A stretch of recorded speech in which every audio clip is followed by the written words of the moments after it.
Oh man. We saw Gunther lose to Sami Zayn. Then we see him tap out to Jey Uso. And now he's supposed to be this big bad guy who's feared around the locker room. It's BS, man. I feel like Triple H takes pleasure in pushing the guys that we do not like as fans. Right? First it was Jey Uso. And he's a babyface. And there was a lot of fans sticking up for Jey Uso. Wow, they just want to hate. Wow, they just want to... Maybe we're hating because he's not good at his job. Right? Like, we don't have an emotional attachment to Jey Uso. So I'm looking at him, comparing him to the other wrestlers on the brand. He is not good as a solo. Right? And that's why he's back in the tag team division. And now it's Gunther. A guy who's... I can give him his credit. He's a good wrestler. Right? He is a decent character. He's good in the ring. But he's just boring. He's boring, and for you to push him to the top guy, in this episode he did show a little more character, right? He did the John Cena, you can't see me. That's not really a character, that's just him waving his fingers across his face. And that's about it. They teased a AJ Styles and Gunther matchup probably in the future. It looks like they're pushing Gunther to be the legend killer. The guy who takes out all the legends. First it was Goldberg, then it was John Cena, and then I'm pretty sure next is going to be AJ Styles. Now I want to give the show some credit. I talked about it in the past.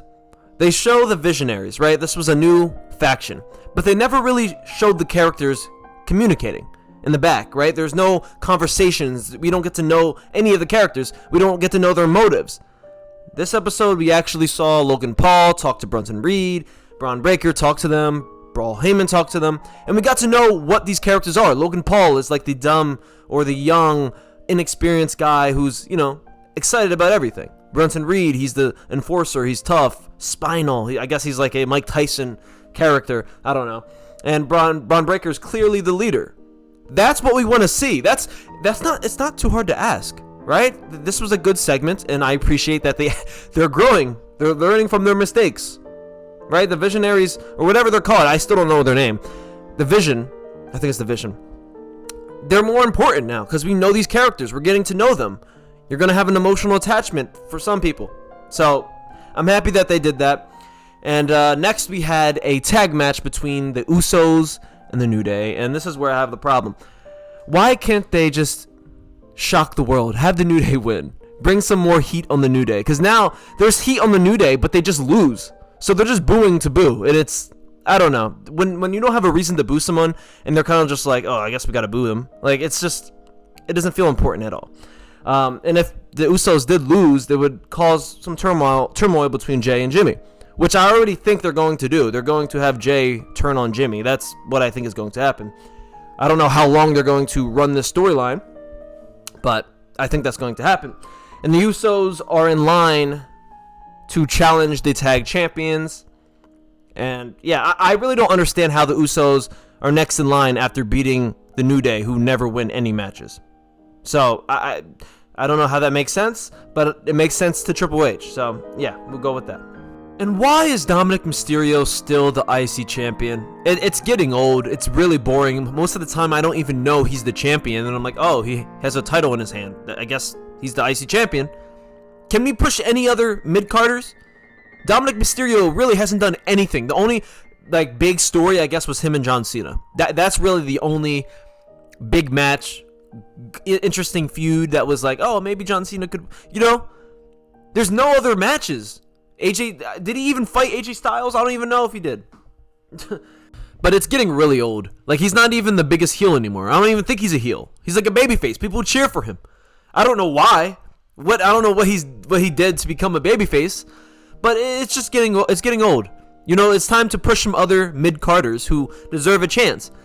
And I've been talking about this for a while. Where is Montez Ford? I thought he was going to be the masked guy, but ended up being Austin Theory, and I'll talk about that later.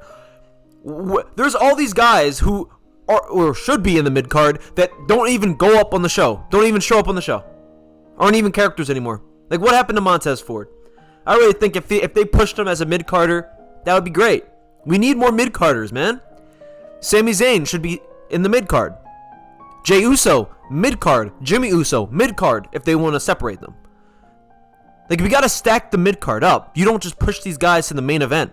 Like, main event Jey Uso, I'm going to go from a tag teamer to a main eventer. Like, no, bro. That's not how things work.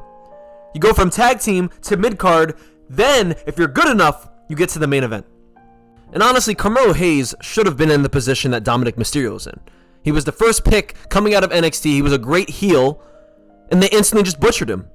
They buried him, made him lose every freaking match. And now, he's a babyface. People are cheering for him because he just loses every match. And you know what? I can already see Triple H is going to take credit for that. Wow, great long-term storytelling. And all they did was just have Carmelo Hayes lose every single match. I don't think that's storytelling. I think that's just booking him to lose. Okay, and then the fans feel bad. Like, damn, this guy was supposed to be the future. What happened? That's really what happened. Instead, we're pushing Dominic Mysterio to the moon. And he's the biggest Nepo baby of them all. I mean, when you talk about on the mic, in the ring, he's not good at either. Carmelo Hayes is better. There's so many people. Sami Zayn's honestly better. Finn Balor's better. JD McDonough is better. But what does Dominic have that the others don't? His dad is Rey Mysterio. That's really what it is. And I know this turned into a Dominic Mysterio rant, but there's just certain people on this show that I'm like, they're not even good. Like, why is he the champion? You have all these other people that you're not even showing, that aren't even on the show, that deserve an opportunity. They barely get any opportunities. And now Austin Theory is getting another opportunity as the Masked Man. And honestly, I like Austin Theory. I'll talk about him real quick as the Masked Man. Now, there's rumors going on that there may be another Masked Man, and if there is, that would be exciting because maybe there's still hope that Montez Ford could get a push in some sort of way. But it's nice to see that Austin Theory is finally getting his own storyline, his own development as a character. I really liked Austin Theory. I know a lot of the fans thought he was overpushed when he was, when Vince McMahon was still there. But it's been a couple of years now. He hasn't really done much in the past. Well, he hasn't done anything in 2025. So I think this is a good time for him to rebrand, and this is a great thing for him. So I'm excited to see what they do with Austin Theory. I honestly, there's still a lot of questions. I don't know if he's in the Vision, or if he's just helping them, or maybe he's in a new alliance with Seth Rollins. I don't know. We'll see what happens. Now I want to talk about Javon Evans real quick. He showed up on the last night of Raw, and he's also been on SmackDown for the past couple of weeks. I hope they don't push him anytime soon. I think he needs to develop a little more in NXT. I love Javon Evans. He's still very young. I would say call up someone like Trick Williams instead of Javon Evans. I don't know why they haven't showed Trick Williams as often as they showed Javon Evans. I think that maybe because Javon Evans is just great in the ring, right? And they want to showcase what he has. But I think if you're going to call up Trick Williams, I think you should have Trick Williams cut some promos or, interfere with a match or have a rivalry with Carmelo, like him talking trash to Carmelo, like, damn, you haven't won anything, or something like that. Like, show something, right? Because Trick Williams is a very charismatic character. So him, talking to Carmelo, since Carmelo now is a babyface and Trick Williams is a heel, it would have been cool to show that. But instead, we get, Javon Evans, who, I like Javon, but it doesn't really make sense to show him in the main roster right now. I don't think they're going to call him up anytime soon, so I would rather them show Trick Williams, but hey, I can't control it. I just speak about it. So, yeah, I mean, I'm excited for Javon Evans. I'm happy that he's getting his time to shine in the main roster, but I still think he needs at least a year or two to develop in NXT a little more. Like, at least become the NXT champion, you know what I mean? Now, the last thing I want to talk about is CM Punk's promo. I really enjoyed it. I mean, we haven't seen this CM Punk in a while. I feel like it's all been, sunshine and rainbow CM Punk, but this was a really good promo to come out Braun Breaker and his family. Now, with this feud, I really hope Braun Breaker wins. And they said 21 days is going to be the match. So I hope they have Braun Breaker win because I really hate the long-term storytelling. Because if he doesn't win, I already see it. Braun Breaker is going to win the Royal Rumble. And that's going to be the match at WrestleMania. It's going to be Braun Breaker versus CM Punk. And I just hope that they have Braun Breaker win it now.